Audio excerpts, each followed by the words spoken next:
Hello दोस्तों, नमस्कार। स्वागत है आप सभी का टीजीटी हिंदी के प्रैक्टिस सेट में। यह प्रैक्टिस सेट नंबर 6 है। इसके पहले हम लोगों ने 5 प्रैक्टिस सेट देख लिया है, जिसका वीडियो हमारे चैनल के प्लेलिस्ट में अपलोड है। साथ ही साथ टीजीटी हिंदी के जितने भी एग्ज़ाम हुए हैं 2001 से लेके 2016 तक, उसका व्याख्यात्मक हल प्रश्न पत्र भी हमारे चैनल पे अपलोड है। तो आप उसे हमारे चैनल के प्लेलिस्ट से जा करके आसानी से देख सकते हैं। चलिए शुरू करते हैं। आज का जो प्रश्न है, शुरू करने से पहले एक गुजारिश, अगर आप हमारे चैनल में नए हैं तो लाइक सब्सक्राइब शेयर जरूर करिए। इसमें जो पहला प्रश्न पूछा गया है वह क्या है?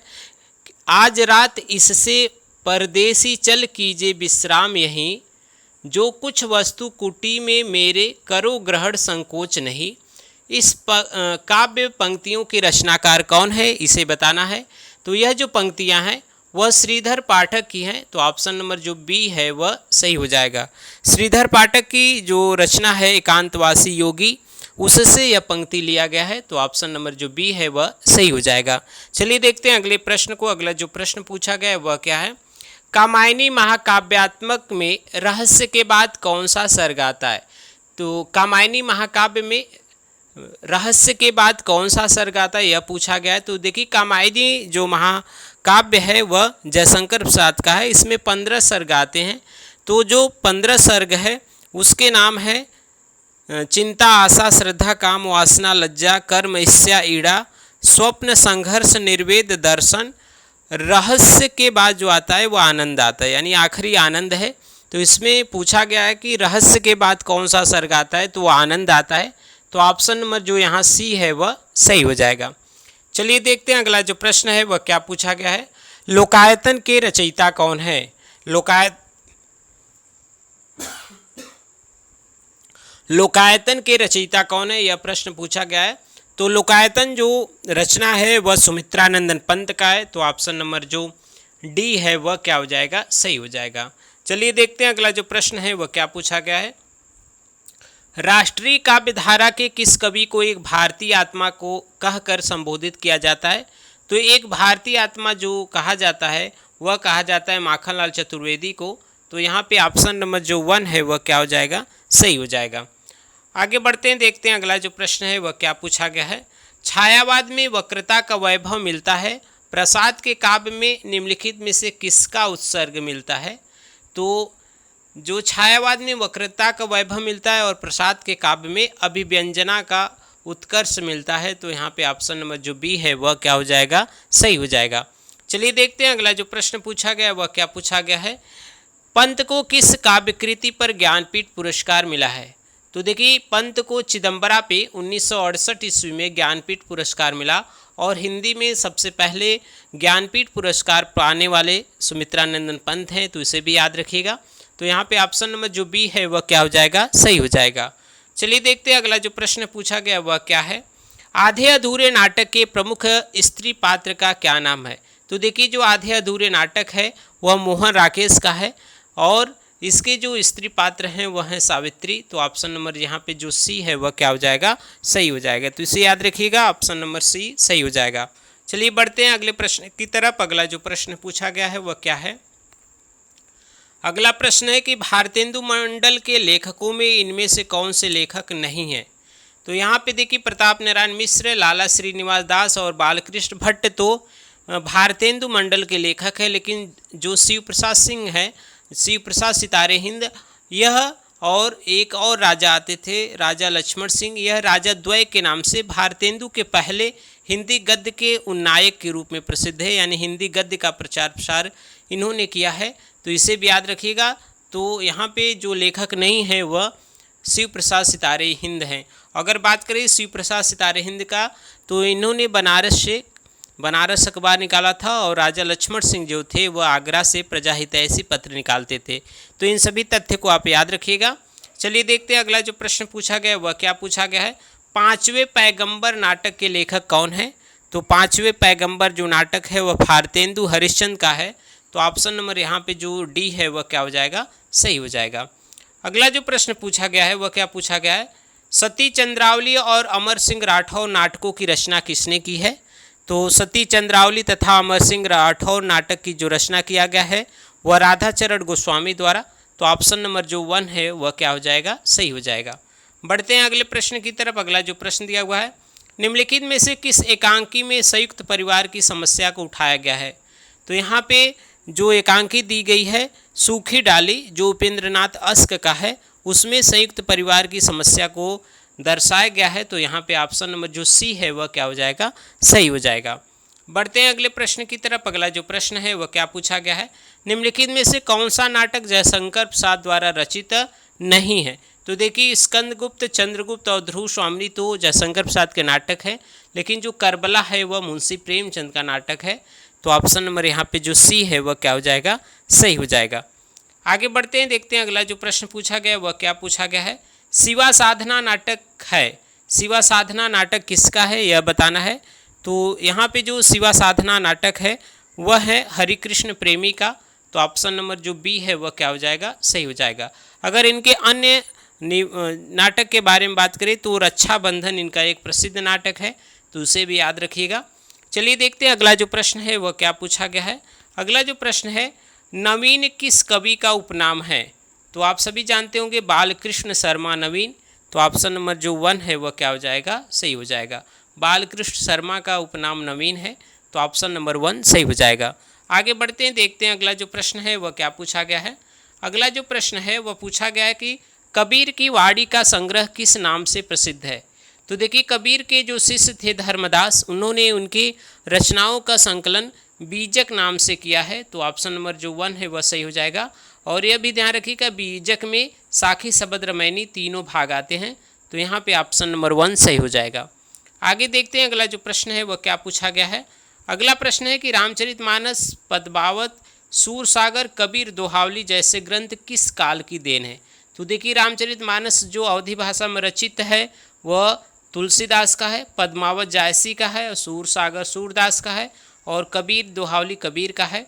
तो यह सभी किस काल के थे, भक्ति काल के। तो ऑप्शन नंबर 1 सही हो जाएगा। बढ़ते हैं अगले प्रश्न की तरफ। अगला जो प्रश्न दिया हुआ है वह क्या दिया हुआ है कि कमल दल नयनन की उपनानी उन्मानी बिसरत नाहि सखी मो मनते मंद मंद मुस्कानी उपयुक्त पद में चरण किसकी रचना, यानी यह किसकी रचना है, तो इसे बताना है। तो यह जो रचना है वह रचना दिया गया है, यह जो रचना दिया गया है वह है रहीमदास का। तो यहाँ पे ऑप्शन नंबर जो बी है वह क्या हो जाएगा, सही हो जाएगा। चलिए देखते हैं अगला जो प्रश्न है वह क्या पूछा गया है। अगला जो प्रश्न पूछा गया है वह क्या है, कुटज के लेखक कौन है। कुटज के लेखक कौन है। तो कुटज जो है वह हजारी प्रसाद द्विवेदी का निबंध है, तो इसे याद रखिएगा। ऑप्शन नंबर 1 सही हो जाएगा। अगर रामचंद्र शुक्ल के बारे में बात करें तो इनका एक प्रसिद्ध है चिंतामणि, तो जो 4 भागों में इसमें प्रकाशित है, तो उसे याद रखिएगा। चलिए देखते हैं अगला जो प्रश्न है। और साथ ही साथ अगर हजारी प्रसाद द्विवेदी के अन्य निबंधों के बारे में बात करें तो अशोक के फूल, कल्पलता, विचार और वितर्क, विचार प्रवाह, साहित्य सहचर, आलोक पर्व, यह इनके महत्वपूर्ण निबंध है, तो इसे भी आप याद रखिएगा। चलिए देखते हैं अगला जो प्रश्न है वह क्या पूछा गया है। अगला जो प्रश्न है कि सुलोचना निबंध संकलन है, किसका निबंध संकलन सुलोचना है। तो यहाँ पे जो सुलोचना निबंध संकलन दिया है वह भारतेंदु हरिश्चंद्र का है। तो ऑप्शन नंबर जो बी है वह क्या हो जाएगा, सही हो जाएगा। आगे देखते हैं अगला जो प्रश्न है वह क्या पूछा गया है। भ्रमर गीत का वैशिष्ट क्या है। भ्रमर गीत का वैशिष्ट क्या है। तो यहाँ पे जो भ्रमर गीत का वैशिष्ट है, उपालभ्य काव्य में उद्धव गोपी संवाद। तो ऑप्शन नंबर जो यहाँ पे बी है वह क्या हो जाएगा, सही हो जाएगा। आगे बढ़ते हैं, देखते हैं अगला जो प्रश्न है वह क्या पूछा गया है। इनमें से कौन सी रचना नंददास की नहीं है। तो मान मंजरी, अनेकार्थ मंजरी, रूप मंजरी तो इनकी रचना है, लेकिन दान लीला इनकी रचना नहीं है। तो ऑप्शन नंबर जो बी है वह सही हो जाएगा। चलिए देखते हैं अगला जो प्रश्न है वह क्या पूछा गया है। भक्ति काल के किस कवि को जड़िया विशेषण से विभूषित किया गया जाता है। तो वह नंददास है, जिन्हें जड़िया कवि कहा जाता है। तो ऑप्शन 1 क्या हो जाएगा, सही हो जाएगा। आगे बढ़ते हैं, देखते हैं अगला जो प्रश्न है। मीराबाई के गुरु कौन थे। मीराबाई के गुरु कौन थे यह बताना है। तो मीराबाई के जो गुरु हैं वह माने जाते हैं, यहाँ पे जो दिए हैं रैदास। तो ऑप्शन नंबर बी सही हो जाएगा। आगे देखते हैं अगला जो प्रश्न है वह क्या पूछा गया है, इसे देखते हैं। अगला जो प्रश्न है, वह प्लस कत्वा रूप बनेगा, वह प्लस कत्वा रूप बनेगा, तो यहाँ पे वह प्लस कत्वा रूप बनेगा वहत्वा, तो ऑप्शन नंबर जो डी है वह सही हो जाएगा। आगे बढ़ते हैं, देखते हैं अगला जो प्रश्न है, सूरदास जी को जीवनोत्सव का कवि किसने कहा है? सूरदास को जीवनोत्सव का कवि किसने कहा है? तो यह कहा गया है रामचंद्र शुक्ल के द्वारा, तो ऑप्शन नंबर जो 1 है वह सही हो जाएगा। आगे देखते हैं अगला जो प्रश्न है वह क्या पूछा गया है। अगला जो प्रश्न है वह है कि निम्नलिखित में से कौन सी रचना तुलसीदास की नहीं है? तो देखिए यहाँ पे कवितावली, विनय पत्रिका, गीतावली तो इनकी रचना है, लेकिन रामचंद्रिका है केशवदास का, तो ऑप्शन नंबर 1 सही हो जाएगा। अगला जो प्रश्न दिया हुआ है, कौन सी कृति जायसी की है? कौन सी कृति जायसी की वह बताना है। तो यहाँ पे जो कन्हावत दिया हुआ है वह जायसी की रचना है। अगर बात करें मधुमालती की तो यह मंझन की, मृगावती कुतुबन की, अनुराग बांसुरी इंदिरा नूर मोहम्मद की है, तो इसे याद रखिएगा। ऑप्शन नंबर यहाँ पे जो पूछा गया जायसी की वह ऑप्शन नंबर सी में सही हो जाएगा। आगे देखते हैं अगला जो प्रश्न है वह क्या है, सूफी कवियों का सबसे प्रिय अलंकार क्या है? तो सूफी कवियों का सबसे प्रिय अलंकार है समासोक्ति, तो ऑप्शन नंबर जो बी है वह क्या हो जाएगा? सही हो जाएगा। आगे देखते हैं अगला जो प्रश्न है, रेखा चित्र की विशेषता किसमें होती है? रेखा चित्र की विशेषता किसमें होती है यह बताना है। तो रेखा चित्र की जो प्रमुख विशेषता होती है वह तीव्रता में, तो ऑप्शन नंबर 1 सही हो जाएगा। अगला जो प्रश्न दिया है, निम्नलिखित में से कौन सा रेखा चित्र महादेव वर्मा का नहीं है? तो कौन सा महादेव वर्मा का नहीं है? तो देखिए अतीत के चलचित्र, स्मृति की रेखाएं, पथ के साथी तो महादेव वर्मा का है, लेकिन मंटू मेरा दुश्मन यह जो है वह है उपेंद्र नाथ अस्क का, तो ऑप्शन नंबर यहाँ पे जो डी है वह क्या हो जाएगा? सही हो जाएगा। तो ध्यान रखिएगा ऑप्शन नंबर डी सही हो जाएगा। मंटू मेरा दुश्मन यह उपेंद्र नाथ अस्क का रेखा चित्र है, तो इसे याद रखिएगा। चलिए देखते हैं अगला जो प्रश्न है वह क्या पूछा गया है, निम्नलिखित में से एक कवि ने लक्षण ग्रंथ की रचना नहीं की है। तो किसने लक्षण ग्रंथ की रचना नहीं की है? भिखारी, ग्वाल, देव तो किए हैं, लेकिन जो बिहारी हैं वे रीतिसिद्ध धारा के कवि हैं, तो इन्होंने कोई भी लक्षण ग्रंथ नहीं लिखा। हालांकि इन्हें लक्षण ग्रंथ की जानकारी थी, इस कारण इन्हें रीतिसिद्ध कवि कहा जाता है। यानी रीतिसिद्ध कवि वे हैं जो तो श्रृंगार यानी लक्षण ग्रंथ के बारे में तो जानते हैं लेकिन उसको लिखे नहीं हैं, तो ऑप्शन नंबर यहाँ पे जो सी है वह सही हो जाएगा। आगे देखते हैं अगला जो प्रश्न है, बिहारी की रचना का क्या नाम है? तो बिहारी की रचना का नाम जो है वह बिहारी सतसई है, जिसमें 713 दोहे हैं, तो इसे याद रखिएगा। आगे देखते हैं अगला जो प्रश्न है वह क्या पूछा गया है, जहांगीर जस चंद्रिका के रचनाकार कौन है? तो जहांगीर जस चंद्रिका जो रचना है वह केशवदास का है, तो ऑप्शन नंबर यहाँ पे जो बी है वह क्या हो जाएगा? सही हो जाएगा। चलिए देखते हैं अगला जो प्रश्न है वह क्या पूछा गया है, आचार्य भिखारीदास कृत प्रमुख काव्यशास्त्री ग्रंथ कौन सा है? तो भिखारीदास का जो काव्यशास्त्री ग्रंथ है वह है काव्य निर्णय, तो यहाँ पे ऑप्शन नंबर जो बी है वह क्या हो जाएगा? सही हो जाएगा, तो इसे याद रखिएगा। आगे बढ़ते हैं, देखते हैं अगला जो प्रश्न है वह क्या पूछा गया है। अगला जो प्रश्न है, अष्टयाम किसकी रचना है? तो यहाँ पे जो ऑप्शन दिए उसमें अष्टयाम जो रचना है वह देव कवि की है, तो ऑप्शन नंबर जो बी है वह क्या हो जाएगा? सही हो जाएगा। अगर इनके अन्य रचनाओं के बारे में बात करें तो भाव विलास, कुशल विलास, जाति विलास, रस विलास, प्रेम चंद्रिका तथा सुजान विनोद, शब्द रसायन, देव रसायन, तो इसे याद रखिएगा। देखिए इनका एक सुजान विनोद को अच्छे से ध्यान में रखिएगा, बहुत लोग उसे घनानंद का मान लेते हैं, तो सुजान विनोद वह देव की रचना है, तो इसे याद रखिएगा। चलिए देखते हैं अगला जो प्रश्न है वह क्या है, यशपाल की आत्मकथा कौन सी है? तो यशपाल की जो आत्मकथा है वह सिंहावलोकन है, तो ऑप्शन नंबर यहाँ पे जो बी है वह क्या हो जाएगा? सही हो जाएगा। अगर बात करें नीड़ का निर्माण फिर तो यह आत्मकथा है हरिवंश राय बच्चन का, मेरी जीवन यात्रा यह राहुल संस्कृत्यायन का, और मेरा जीवन प्रवाह यह जो है वह वियोगी हरि का है, तो इसे भी आप अच्छे से याद रखिएगा। चलिए देखते हैं अगला जो प्रश्न है वह क्या पूछा गया है, किस लेखिका ने पशु पक्षियों पर केंद्रित रचना की है? तो देखिए जो महादेवी वर्मा है उन्होंने मेरा परिवार जो रेखा चित्र लिखा है उसमें पशु पक्षियों पर आधारित वह है, तो ऑप्शन नंबर यहाँ पे जो 1 है वह क्या हो जाएगा? सही हो जाएगा। आगे बढ़ते हैं, देखते हैं अगला जो प्रश्न है वह क्या पूछा गया है। अगला जो प्रश्न है कि भीतर भीतर सब रस चूसै, हंसी हंसी के तन मन धन मूसै, इस पंक्ति के कवि कौन है। तो यह बहुत ही महत्वपूर्ण पंक्ति है भारतेंदु हरिश्चंद्र का। तो ऑप्शन नंबर यहाँ पे जो डी है वह क्या हो जाएगा, सही हो जाएगा। तो याद रखिएगा यह पंक्ति है भारतेंदु हरिश्चंद्र का। चलिए देखते हैं अगला जो प्रश्न है वह क्या पूछा गया है। हिंदी के प्रारंभिक काल को वीरगाथा काल किसने किया कहा है। तो वीरगाथा काल कहा है रामचंद्र शुक्ल ने। तो इसे याद रखिएगा। अगर हजारी प्रसाद द्विवेदी की बात करें तो इन्होंने आदिकाल कहा है। राहुल संस्कृत्यायन के बारे में बात करें तो इन्होंने सिद्ध सामंत काल कहा है। मिश्र बंधु के बारे में बात करें तो इन्होंने प्रारंभिक काल कहा है। तो इसे याद रखिएगा। चलिए देखते हैं अगला जो प्रश्न है वह क्या पूछा गया है। अगला जो प्रश्न पूछा गया है वह है कि काल क्रमानुसार लिखा गया हिंदी साहित्य का प्रथम इतिहास ग्रंथ क्या है। तो यहाँ पे जो काल क्रमानुसार यानी जो सबसे पहले लिखा गया है वह कौन सा है उसे बताना है। तो यह यहाँ पे जो दिया गया है इस्तवार दलाल इत्रेतुर एंदुई हिंदुस्तानी, यह लिखा गया है 1839 ईस्वी में गारसा दतासी द्वारा पहली बार फ्रेंच में लिखा गया था। तो यहाँ पे ऑप्शन नंबर जो बी है वह सही हो जाएगा।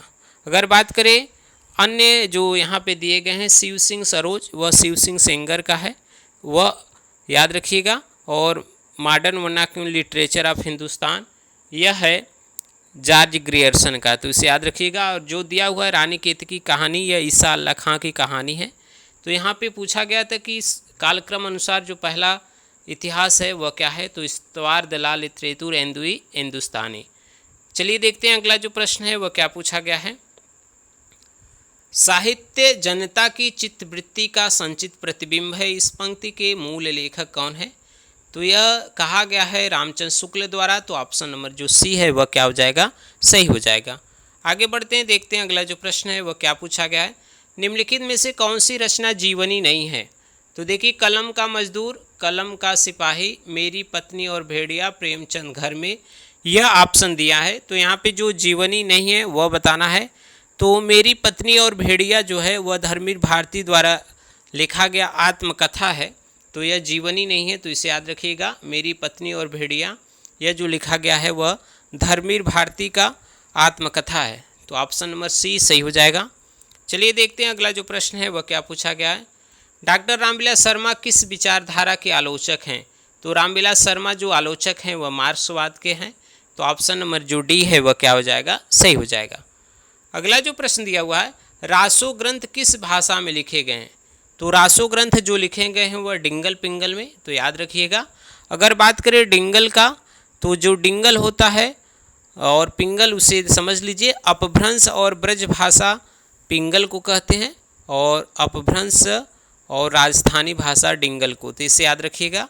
चलिए देखते हैं अगला जो प्रश्न है वह क्या पूछा गया है। बिसलदेव रासो के रचयिता कौन है। तो बिसलदेव रासो के जो रचयिता है वह नरपति नाल हैं। तो इसे याद रखिएगा। यहाँ पे ऑप्शन नंबर जो डी है वह सही हो जाएगा। अगला जो प्रश्न है, अपभ्रंश का भवभूति किसे माना जाता है। तो अपभ्रंश का भवभूति जो माना जाता है वह पुष्यदंत को। अगर अपभ्रंश का वाल्मीकि पूछे तो वह स्वयंभू को माना जाता है। तो इसे याद रखिएगा। चलिए देखते हैं अगला जो प्रश्न है वह क्या पूछा गया है। किस ग्रंथ में चंद्रबरदाई को छप्पयों का राजा कहा गया है। किस ग्रंथ में चंद्रबरदाई को छप्पयों का राजा कहा गया है। तो वह कहा गया है शिव सिंह सरोज द्वारा। उनकी जो पुस्तक है शिव सिंह सरोज यानी शिव सिंह सेंगर की जो पुस्तक शिव सिंह सरोज है उसमें यह बात कही गई है कि चंद्रबरदाई को छप्पयों का राजा कहा गया है। तो ऑप्शन 1 सही हो जाएगा। चलिए देखते हैं अगला जो प्रश्न है वह क्या पूछा गया है। अगला जो प्रश्न पूछा गया है वह है कि काव्य संप्रदायों का सही विकास क्रम क्या होगा। यहाँ पे जो काव्य संप्रदाय दिए हैं उसका सही विकास क्या है, क्रम क्या है। तो देखिए सबसे पहले आया था रस संप्रदाय जिसके प्रवर्तक हैं भरत मुनि। तो रस पहले सही हो जाएगा। उसके बाद दूसरा आया था अलंकार जिसके प्रवर्तक हैं आचार्य भामा। तो रस के बाद अलंकार हो गया। उसके बाद आया था रीति जिसके प्रवर्तक हैं वामन। तो यह वक्रोक्ति उसके बाद आया था जिसके कुंतक हैं। और ध्वनि के आनंदवर्धन और औचित्य के क्षेमेंद्र। तो यहाँ पे ऑप्शन नंबर जो बी है वह क्या हो जाएगा, सही हो जाएगा। यह काव्य संप्रदाय का सही विकास क्रम है, तो इसे आप याद रखिएगा अच्छे से। चलिए देखते हैं अगला जो प्रश्न है वह क्या पूछा गया है। नाट्यशास्त्र के प्रणेता कौन है? तो नाट्यशास्त्र के प्रणेता आप सभी जानते होंगे, आचार्य भरत मुनि हैं। तो ऑप्शन नंबर जो बी है वह क्या हो जाएगा, सही हो जाएगा। इनकी जो पुस्तक है वह नाट्यशास्त्र है, वह आप सभी जानते होंगे। और इन्होंने वहाँ पे एक सूत्र दिया है, विभावानुभाव व्यभिचारी संयोगादृश निष्पत्ति।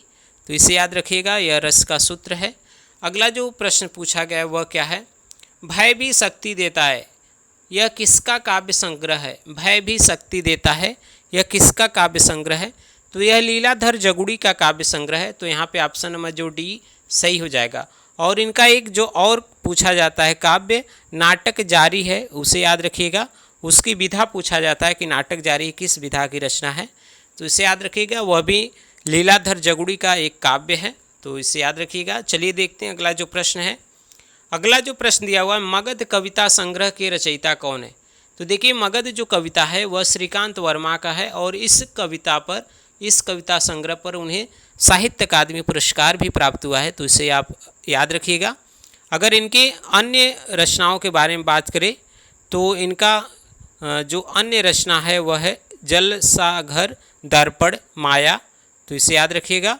आगे बढ़ते हैं, देखते हैं अगला जो प्रश्न है वह क्या पूछा गया है। तार सप्तक में कौन सा कवि सम्मिलित नहीं है? तो तार सप्तक में जो कवि सम्मिलित नहीं है वह यहाँ पे दिए गए हैं। तो यहाँ पे जो सम्मिलित नहीं है वह हैं रघुवीर सहाय। तो ऑप्शन नंबर यहाँ पे जो डी है वह सही हो जाएगा। आगे बढ़ते हैं, देखते हैं अगला जो प्रश्न है वह क्या पूछा गया है। इनमें से कुंवर नारायण का काव्य संग्रह कौन सा है? तो कुंवर नारायण का जो काव्य संग्रह यहाँ पे है वह है हाशिए का गवाह। तो इसे याद रखिएगा, ऑप्शन नंबर जो डी है वह सही हो जाएगा। हाशिए का गवाह इनका काव्य संग्रह है। अगर इनके अन्य काव्य संग्रह के बारे में बात करें तो चक्रव्यूह और आत्मजयी। तो आत्मजयी बहुत पूछा जाता है, तो इसे याद रखिएगा। यहाँ पे ऑप्शन नंबर जो डी है वह सही हो जाएगा। आगे देखते हैं अगला जो प्रश्न है। किस कवि का संबंध प्रकृतिवाद से नहीं है? तो देखिए मुक्तिबोध, नागार्जुन, त्रिलोचन का तो संबंध प्रकृतिवाद से है, लेकिन यहाँ पे जो रामदर्श मिश्र हैं उनका संबंध प्रकृतिवाद से नहीं है। तो इसे याद रखिएगा, ऑप्शन नंबर 1 यहाँ पे सही हो जाएगा। आगे बढ़ते हैं, देखते हैं अगला जो प्रश्न है वह क्या पूछा गया है। बड़े भाई के चरित्र के मनोवैज्ञानिक विश्लेषण पर आधारित प्रेमचंद की कौन सी कहानी है? तो बड़े भाई के चरित्र के मनोवैज्ञानिक विश्लेषण पे जो प्रेमचंद की कहानी है वह है बड़े भाई साहब। तो ऑप्शन नंबर जो डी है वह क्या हो जाएगा, सही हो जाएगा। आगे जो प्रश्न दिया हुआ है वह क्या है। अगला जो प्रश्न है कि मुंशी धनपत राय को प्रेमचंद नाम से सुशोभित करने वाले व्यक्ति कौन है? यानी इनको प्रेमचंद नाम किसके द्वारा दिया गया? तो वह दिया गया मुंशी दया नारायण के द्वारा। तो ऑप्शन नंबर जो 1 है वह क्या हो जाएगा, सही हो जाएगा। आगे देखते हैं अगला जो प्रश्न है वह क्या पूछा गया है। इनमें से कहानी का प्रमुख तत्व कौन सा है? तो देखिए उपमान, अलंकार, रस तो इसमें नहीं आते हैं, लेकिन पात्र आते हैं। तो ऑप्शन नंबर जो बी है वह सही हो जाएगा। आगे देखते हैं अगला जो प्रश्न है। प्रेमचंद की कृति जिसे ब्रिटिश शासन द्वारा जब्त कर लिया गया है, तो सभी जानते होंगे सोजे वतन। जो इनकी कहानियों का संग्रह था वह ब्रिटिश सरकार द्वारा जब्त कर लिया गया। तो ऑप्शन 1 सही हो जाएगा। चलिए देखते हैं अगला जो प्रश्न है वह क्या पूछा गया है। अगला जो प्रश्न पूछा गया है वह है कि खड़ी बोली हिंदी का प्रथम महाकाव्य कौन है? तो खड़ी बोली हिंदी का जो प्रथम महाकाव्य है वह हरिऔध रचित प्रिय प्रवास को माना जाता है। तो ऑप्शन 1 सही हो जाएगा। चलिए देखते हैं अगला जो प्रश्न है। राजपूती आन की कथा है। राजपूती आन की कथा क्या है? तो राजपूती आन की कथा है रंग में भंग, जो मैथिली शरण गुप्त द्वारा रचित है। तो यहाँ पे ऑप्शन नंबर जो बी है वह क्या हो जाएगा, सही हो जाएगा। चलिए देखते हैं अगला जो प्रश्न है। इनमें से कौन सा हजारी प्रसाद द्विवेदी का उपन्यास नहीं है? तो चारुचंद्र लेख, बाढ़ भट्ट की आत्मकथा, पुनर्नवा तो इनका है, लेकिन सत्याग्रह इनका नहीं है। तो यहाँ पे ऑप्शन नंबर जो बी है वह सही हो जाएगा। तो इसे याद रखिएगा। चलिए आगे देखते हैं अगला जो प्रश्न है वह क्या पूछा गया है। अगला जो प्रश्न है, मुझे चांद चाहिए की नायिका कौन है? तो मुझे चांद चाहिए जो सुरेंद्र वर्मा का उपन्यास है, उसकी जो प्रसिद्ध नायिका हैं वर्षा वशिष्ठ हैं। तो ऑप्शन नंबर जो डी है वह क्या हो जाएगा, सही हो जाएगा। आगे बढ़ते हैं। अगला जो प्रश्न दिया है, अपने अपने अजनबी साहित्य की किस विधा की रचना है।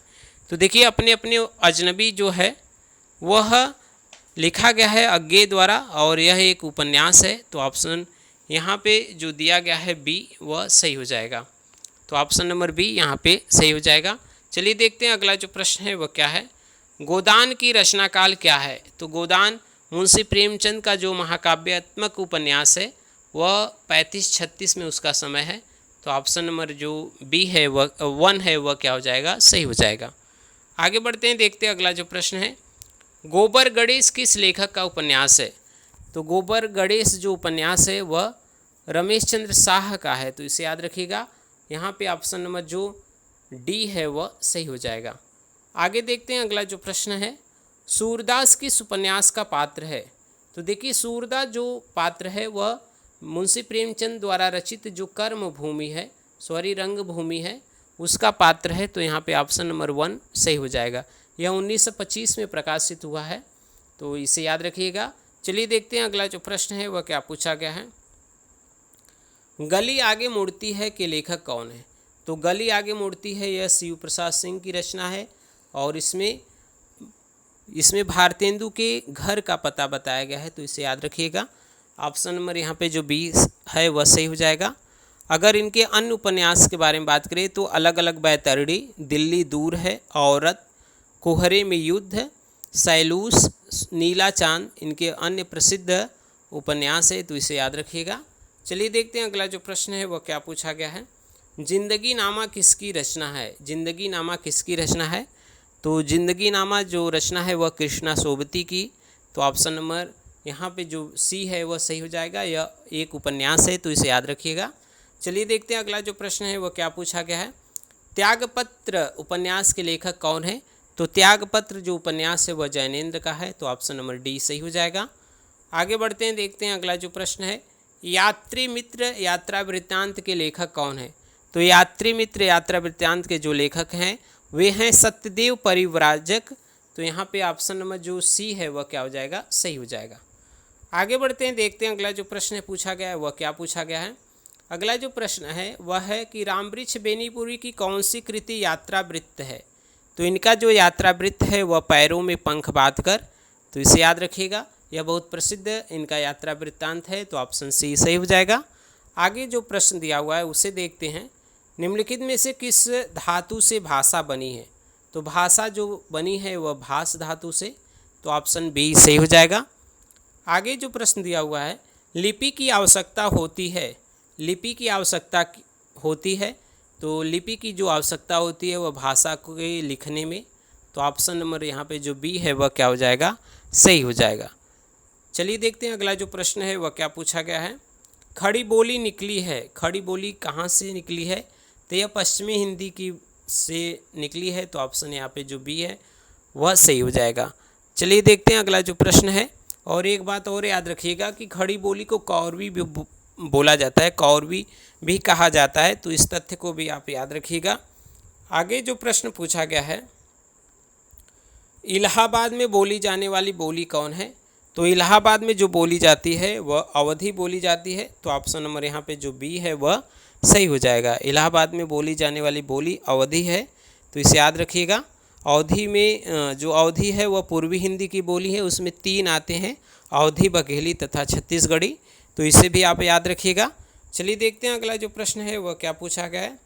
अगला जो प्रश्न है, सर्वे गुड़ा कांचन माश्रयंती कथन कहाँ से लिया गया है। तो सर्वे गुड़ा कांचन माश्रयंती यह जो पंक्ति है वह लिया गया है नीति शतकम से। तो ऑप्शन नंबर यहाँ पे जो सी है वह क्या हो जाएगा, सही हो जाएगा। याद रखिएगा। चलिए देखते हैं अगला जो प्रश्न है वह क्या पूछा गया है। अगला जो प्रश्न पूछा गया है, अगला जो प्रश्न पूछा गया है वह है कि मलिक मोहम्मद जायसी ने पद्मावत महाकाव्य की रचना किस भाषा में की है। तो मलिक मोहम्मद जायसी की जो पद्मावत है वह अवधी भाषा में है। तो ऑप्शन नंबर 1 सही हो जाएगा। चलिए देखते हैं अगला जो प्रश्न है वह क्या है। अगला प्रश्न है कि हिंदी भाषा में निम्नलिखित में से कौन सा शब्द जापानी भाषा से लिया गया है। तो यहाँ पे जो जापानी भाषा से शब्द लिया गया है वह शब्द है रिक्शा। तो यहाँ पे जो ऑप्शन नंबर बी है वह क्या हो जाएगा, सही हो जाएगा। चलिए आगे बढ़ते हैं। अगर बात करें चाय और लीची का, तो चाय और लीची जो लिया गया है वह चीनी भाषा से, और कमीज जो लिया गया है वह अरबी भाषा से लिया गया है। तो इसे भी आप याद रखिएगा। चलिए देखते हैं अगला जो प्रश्न है वह क्या पूछा गया है। निम्नलिखित में से कौन सी बोली राजस्थानी के अंतर्गत नहीं आती है। तो देखिए राजस्थानी के अंतर्गत जो आती है वह मारवाड़ी, मेवाती और आती है, लेकिन यहाँ पे जो मगधी है वह नहीं आता है। तो ऑप्शन नंबर यहाँ पे जो सी है वह सही हो जाएगा। चलिए देखते हैं अगला जो प्रश्न है वह क्या पूछा गया है। निम्न में दीर्घ स्वर कौन है। तो दीर्घ स्वर जो बनता है अकस वर्ग दीर्घ से, अ प्लस अ से आ मिलता आ बन जाता है, ई प्लस ई से बड़ी ई बन जाती है। तो यहाँ पे जो बड़ी ई दिया हुआ है वह सही हो जाएगा। आगे बढ़ते हैं, देखते हैं अगला जो प्रश्न है। निम्न में अंतस्थ व्यंजन कौन सा है। तो अंतस्थ व्यंजन 4 होते हैं, य, व, र तथा ल। तो यहाँ पे जो दिया हुआ है व, तो ऑप्शन नंबर यहाँ पे जो सी है वह सही हो जाएगा। चलिए देखते हैं अगला प्रश्न क्या है। अगला प्रश्न है कि निम्न में अल्पप्राण व्यंजन कौन है। अल्पप्राण व्यंजन कौन है। तो हर वर्ग का पहला, तीसरा, पांचवा अल्पप्राण होता है। तो यहाँ पे जो ऑप्शन दिया हुआ है यहाँ पे तीसरा है जो ग, वह अल्पप्राण है। तो ऑप्शन नंबर जो बी है वह क्या हो जाएगा, सही हो जाएगा। अल्पप्राण यहाँ पे जो है वह ग है। तो याद रखिएगा ऑप्शन बी सही हो जाएगा। चलिए देखते हैं अगला जो प्रश्न है वह क्या पूछा गया है। अगला जो प्रश्न दिया हुआ है वह पूछा गया कि ओझरी की झोरी कांध है, आंतन की सेल्ही बाध है, मुंड को कमंडल, खप्पर कियो कोरी के, इन पंक्तियों में कौन सा रस है। तो यहाँ पे जो है वह घृणा का भाव दिखाई दे रहा है, इस कारण से यहाँ पे जो रस है वह विभत्स रस होगा। तो ऑप्शन नंबर 1 सही हो जाएगा। आगे जो प्रश्न दिया है उसे देखते हैं। आवेश तथा उग्रता किस रस का संचारी भाव होते हैं। तो आवेश तथा उग्रता जो होते हैं वह होते हैं रौद्र रस के। तो ऑप्शन नंबर बी सही हो जाएगा। चलिए देखते हैं अगला जो प्रश्न है वह क्या पूछा गया है। भक्ति रस का स्थायी भाव क्या होता है। तो भक्ति रस का जो स्थायी भाव होता है वह भगवत प्रेम। तो ऑप्शन नंबर डी सही हो जाएगा। चलिए देखते हैं अगला जो प्रश्न है वह क्या पूछा गया है। हरिपद कोमल कमल से जो सबको सुख देत, पंक्तियाँ में किस अलंकार का उदाहरण है। यानी यह पंक्ति किस अलंकार का उदाहरण है। तो हरिपद कोमल कमल से जो सबको सुख देत, यह जो पंक्ति है वह है उपमा अलंकार का। तो इसे याद रखिएगा। ऑप्शन नंबर यहाँ पे जो दिया हुआ है 1 वह क्या हो जाएगा, सही हो जाएगा। आगे देखते हैं अगला जो प्रश्न है। अगला जो प्रश्न है कि मुदित महीपति मंदिर आए, सेवक सचिव सुमंत बुलाए, उपर्युक्त पंक्तियों में कौन सा अलंकार है। तो यहाँ पे जो अलंकार है देखिए म और स का आवृत्ति हुआ है, इस कारण से यहाँ पे अनुप्रास अलंकार हो जाएगा। तो ऑप्शन नंबर जो यहाँ पे बी है वह क्या हो जाएगा, सही हो जाएगा। आगे देखते हैं अगला जो प्रश्न है। मैया मैं तो चंद्र खिलौना लय हूँ, उपर्युक्त पंक्ति में कौन सा अलंकार है। तो चंद्रमा रूपी खिलौना चाहिए। तो चंद्रमा रूपी खिलौना है, अर्थात यहाँ पे जो है वह रूपक अलंकार हो जाएगा।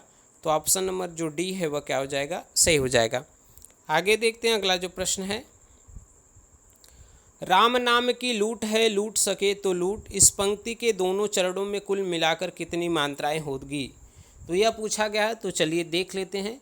यहाँ पे देखिए राम में 2 1 3 2 1 3 1 4, तो यह हो जाएगा 3 3 6 2 6 2 8 8 2 8 2 10 1 11 2 13 2 15 1 16 1 17 2 19 2 21 2 23 1 24, यानी दोनों को मिलाकर 24 मात्राएँ। तो ऑप्शन 1 सही हो जाएगा।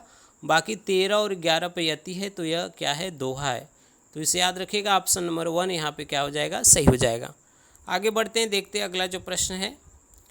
किस छंद के प्रथम 2 चरणों दोहा छंद के और शेष 4 चरण रोला छंद के होते हैं। तो देखिए जो कुंडलियाँ होता है उसका पहला 2 चरण दोहा और बाकी 4 चरण रोला के होते हैं, तो इसे याद रखिएगा। यहाँ पे ऑप्शन नंबर जो ए है वह सही हो जाएगा। अगर उल्लाला जो होता है छप्पय जो होता है वह रोला और उल्लाला से मिलकर बना होता है, तो इसे भी याद रखिएगा। चलिए देखते हैं अगला जो प्रश्न है वह क्या पूछा गया है। अगला जो प्रश्न है कि मतगयंद, सुमुखी, सुंदरी आदि किसके भेद हैं। तो यह जो भेद हैं वह सवैया के हैं, तो ऑप्शन नंबर यहाँ पे जो डी है वह सही हो जाएगा। तो इसे याद रखिएगा। सवैया में आते हैं 22 से 26 वर्ड वाले छंद, जिसे सवैया कहा जाता है, तो उसमें यह सभी भेद आते हैं, तो ऑप्शन नंबर डी सही हो जाएगा। आगे बढ़ते हैं, देखते हैं अगला जो प्रश्न है। संहार का सही संधि विच्छेद क्या होगा। तो संहार में जो सही संधि विच्छेद होगा सम प्लस हार, तो ऑप्शन नंबर जो डी है वह क्या हो जाएगा, सही हो जाएगा। आगे देखते हैं अगला जो प्रश्न है। निष्कपट निम्नलिखित में से किस संधि का भेद है। तो निह प्लस कपट अर्थात विसर्ग संधि है, तो ऑप्शन नंबर जो बी है वह क्या हो जाएगा, सही हो जाएगा। चलिए देखते हैं अगला जो प्रश्न है वह क्या पूछा गया है। अगला जो प्रश्न दिया है कि संधि विच्छेद में यदि किसी वर्ग की प्रथम वर्ड से परे कोई भी अनुनासिक वर्ड हो तो संधि करते समय प्रथम वर्ड के स्थान पर उसी वर्ग का कौन सा वर्ड हो जाता है। तो देखिए जो यह संधि का नियम दिया है उसे ध्यान से देख लीजिए। संधि विच्छेद में यदि किसी वर्ग के प्रथम वर्ड से बाद कोई अनुनासिक वर्ड होता है, अनुनासिक मतलब 5वां अक्षर, तो संधि करते समय उस प्रथम वर्ड के स्थान पर उसी वर्ग का कौन सा वर्ड होता है। तो उसी वर्ग का जो वर्ड हो जाता है वह 5वां हो जाता है, तो उसी वर्ग का अनुनासिक अर्थात पंचम वर्ड हो जाता है, तो ऑप्शन यहाँ पे बी सही हो जाएगा। जैसे अगर एक उदाहरण देखें, जैसे आप पढ़े होंगे वाक प्लस मैं, तो यहाँ पे देखिए जो ये इसका नियम है वह फॉलो हो रहा है कि किसी वर्ग के प्रथम वर्ड के बाद उस 5 अनुनासिक व्यंजन आए, तो यानी क के बाद अनुनासिक व्यंजन आ गया, तो इस क के स्थान पर इसी वर्ग का 5वां अक्षर हो जाएगा, तो क्या बन जाएगा, वांगमय बन जाएगा। तो ऑप्शन नंबर यहाँ पे जो बी है वह सही हो जाएगा। उसी प्रकार अगर देखें तो तत् प्लस मय से तन्मय बन जाता है, तो इसे याद रखिएगा। चलिए देखते हैं अगला जो प्रश्न है। जिस समास में पूर्व पद गौड़ तथा उत्तर पद प्रधान होता है उसे कौन सा समास कहते हैं। तो जिस समास में पूर्व पद गौड़ तथा उत्तर पद प्रधान होता है उसे तत्पुरुष समास कहते हैं, तो ऑप्शन नंबर जो डी है वह सही हो जाएगा। आगे बढ़ते हैं, देखते हैं अगला जो प्रश्न है।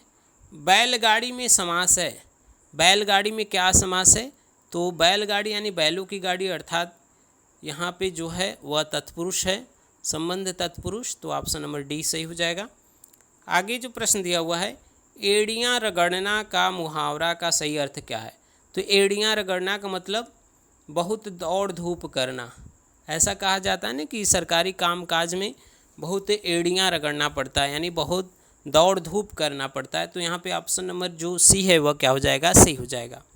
अगला जो प्रश्न पूछा गया है कि सावन सूखे न भादो हरे, इस लोकोक्ति का सही अर्थ क्या होगा। तो इसका जो सही अर्थ होगा कि सदा एक समान दशा रहना, तो ऑप्शन नंबर जो डी है वह क्या हो जाएगा, सही हो जाएगा। बढ़ते हैं अगले प्रश्न की तरफ। अगला जो प्रश्न दिया है, एक हाथ से ताली नहीं बजती, इस लोकोक्ति का सही अर्थ क्या होगा।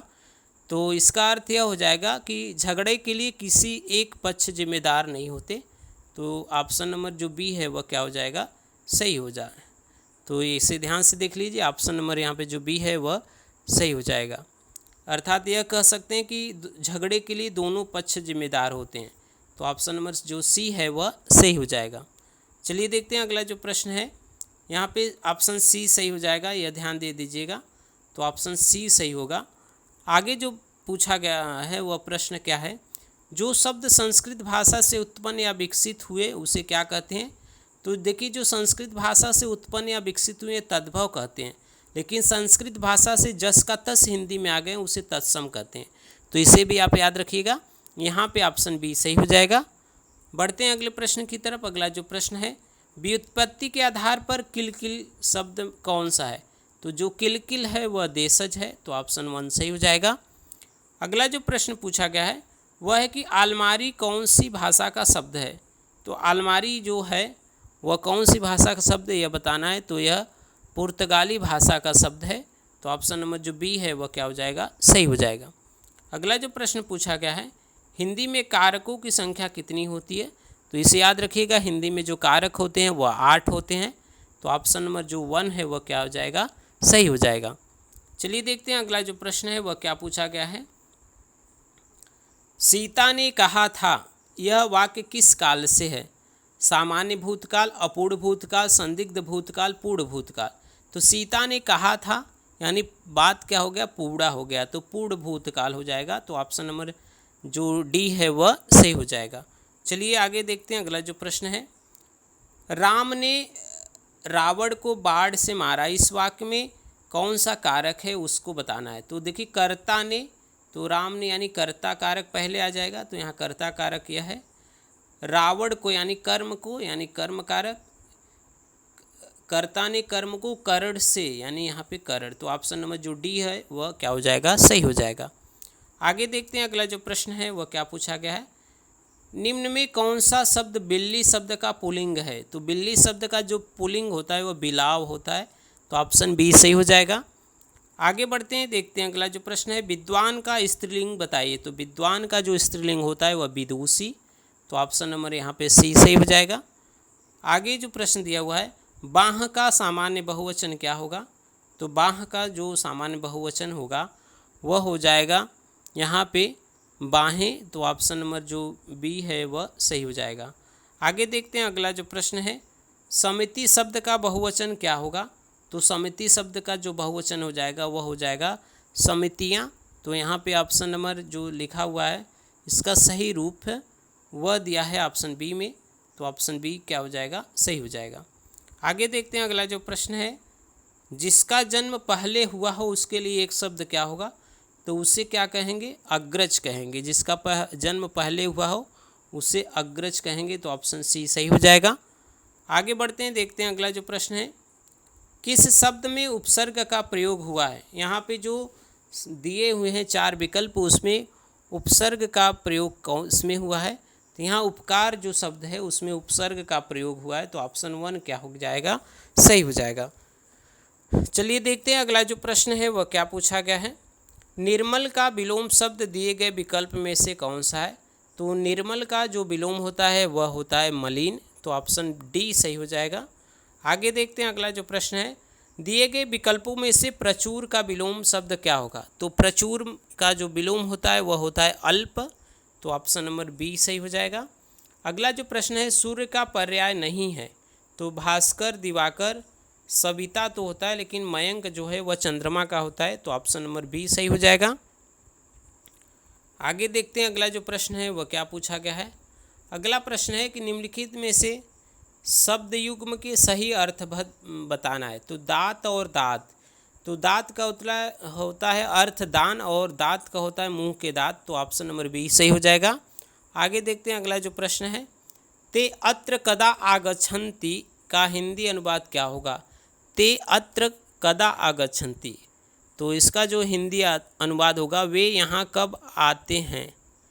तो वे यहाँ कब आते हैं। तो ऑप्शन नंबर यहाँ पे जो डी है वह सही हो जाएगा। चलिए देखते हैं अगला जो प्रश्न है। अगला जो प्रश्न दिया हुआ है। हम यहाँ पे दिया हुआ सब देख रहे हैं का संस्कृत अनुवाद क्या होगा। सब देख रहे हैं इसका जो संस्कृत अनुवाद होगा वह क्या होगा। तो इसका जो संस्कृत अनुवाद होगा सर्वे पश्यन्ति। तो सर्वे पश्यन्ति। तो ऑप्शन नंबर जो 1 है वह क्या हो जाएगा, सही हो जाएगा। आगे देखते हैं अगला जो प्रश्न है। नाटक उत्तर रामचरितम के ग्रंथकार कौन है। तो उत्तर रामचरितम जो है वह भवभूति की रचना है और यहाँ पे ऑप्शन नंबर सी सही हो जाएगा। इस ग्रंथ के आधार पर उन्होंने करुड़ रस की परिकल्पना की है और एको रसः करुड़ एव कह करके करुड़ रस को रसराज माना है। तो इस तथ्य को भी आप याद रखिएगा, ऐसे भी प्रश्न पूछे जाते हैं। चलिए देखते हैं अगला जो प्रश्न है वह क्या पूछा गया है। झलाम जसवंते सूत्र का उदाहरण क्या होता है। तो झलाम जसवंते का जो उदाहरण होता है, देखिए झलाम जसवंते का जो अर्थ होता है कि वर्ग के प्रथम अक्षर का तृतीय वर्ग में बदल जाता है। तो यहाँ पे जो दिग्गज होगा, यहाँ दिक धन गज, तो दिक क है जो वह ग में बदल जाएगा, तो ऑप्शन यहाँ सी सही हो जाएगा। आगे जो प्रश्न दिया हुआ है वह क्या होगा, हरि प्लस एतो संधि होगा। तो देखिए हरि प्लस एतो जो संधि होगा वह हो जाएगा हरि एतो होगा, तो हरि एतो यहाँ पे सही हो जाएगा। तो ऑप्शन नंबर यहाँ पे जो डी है जो सी है वह क्या हो जाएगा, सही हो जाएगा। ध्यान दीजिएगा हरि एतो, या ऑप्शन नंबर सी सही हो जाएगा। आगे बढ़ते हैं, देखते हैं अगला जो प्रश्न है, राजन शब्द का षष्ठी बहुवचन रूप क्या होगा। तो राजन शब्द का षष्ठी बहुवचन में जो रूप बनता है वह राज्ञाम, तो ऑप्शन नंबर बी सही हो जाएगा। अगला जो प्रश्न है, महर्षि शब्द में संधि है। तो देखिए महा प्लस ऋषि से महर्षि बन जाता है, गुड़ संधि हो जाता है, तो यहाँ पे ऑप्शन नंबर बी सही हो जाएगा। अगला जो प्रश्न है, अपूर्वः कोपि कोशयम विद्यते तो भारती, यहाँ भारती शब्द क्या है। तो यहाँ जो भारती शब्द है वह है संबोधन के रूप में प्रयोग किया गया, तो ऑप्शन ए सही हो जाएगा। अगला जो प्रश्न दिया हुआ है, रिक्त स्थान की पूर्ति कीजिए, कालिदासा श्रेष्ठ। देखिए आप पढ़े होंगे सप्तमी का एक जो सूत्र होता है यतस्त निर्धारणम, यानी कि जो सभी में श्रेष्ठ होता है उसके लिए सप्तमी का प्रयोग होता है, तो कविसु श्रेष्ठ हो जाएगा, कविसु कालिदासा श्रेष्ठ, यानी कवियों में कालिदास श्रेष्ठ हैं, तो यहाँ पे जो सही रूप हो जाएगा वह हो जाएगा कविसु, तो इसे याद रखिएगा, ऑप्शन बी सही हो जाएगा। आगे बढ़ते हैं, देखते हैं अगला जो प्रश्न है, चतुर्थी तत्पुरुष समास है। तो यहाँ पे चतुर्थी तत्पुरुष समास जो है वह युपदारु में है, तो ऑप्शन ए सही हो जाएगा। इस प्रकार से हम लोगों ने 125 महत्वपूर्ण प्रश्नों पर परिचर्चा किया है। एक बात और आप सभी से कहना है कि जो भी प्रश्न होता है उसका विश्लेषण हम अच्छी तरह से करते हैं, फिर भी अगर किसी प्रश्न में डाउट रहता है, किसी प्रश्न को लगता है कि यह गलत है, तो आप सभी महानुभाव, आप सभी सज्जनों का जो सुझाव है वह कमेंट बॉक्स में सादर आमंत्रित है, तो आप अपने अमूल्य सुझाव को हमें ज़रूर दीजिएगा। आप सभी का बहुत बहुत धन्यवाद। अगर चैनल में नए हैं तो लाइक सब्सक्राइब शेयर ज़रूर करिएगा। मिलते हैं एक नए प्रैक्टिस सेट में, तब तक के लिए धन्यवाद।